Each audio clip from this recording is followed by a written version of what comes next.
కృష్ణా జిల్లా పోరంకిలోని శ్రీ చైతన్య కాలేజీలో విద్యార్థి ఆత్మహత్య కేసులో బిగ్ ట్విస్ట్ చోటు చేసుకుంది.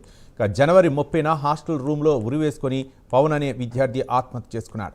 గత ఏడాది డిసెంబర్లో పవన్ కుమార్కు తోటి విద్యార్థులు హేమంత్ల మధ్య హాస్టల్లో గొడవ తలెత్తింది. జనవరి 5న పవన్ కుమార్ను హేమంత్ కొట్టాడు. కొట్టిన దృశ్యాలను ఇన్స్టాగ్రామ్లో హేమంత్ పోస్ట్ చేశారు.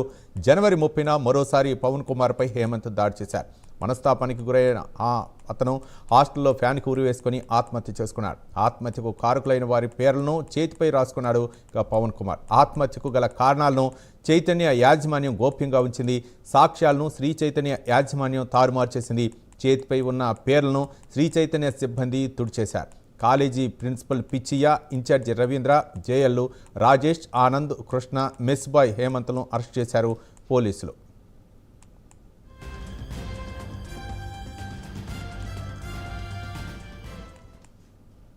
30వ తారీఖు మన శ్రీ చైతన్య కాలేజీ శారదా క్యాంపస్లో, పోరంకి శారదా క్యాంపస్లో ఒక విద్యార్థి పవన్ కుమార్ అనే విద్యార్థి సూసైడ్ చేసుకున్నాడు.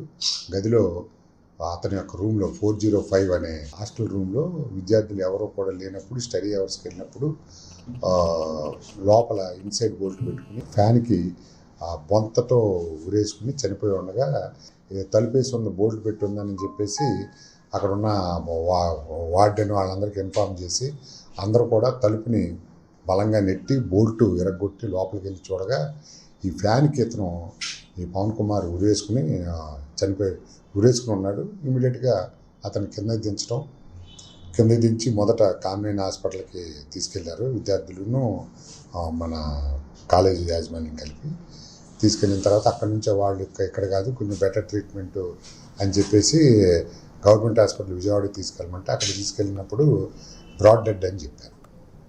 అది దాని మీద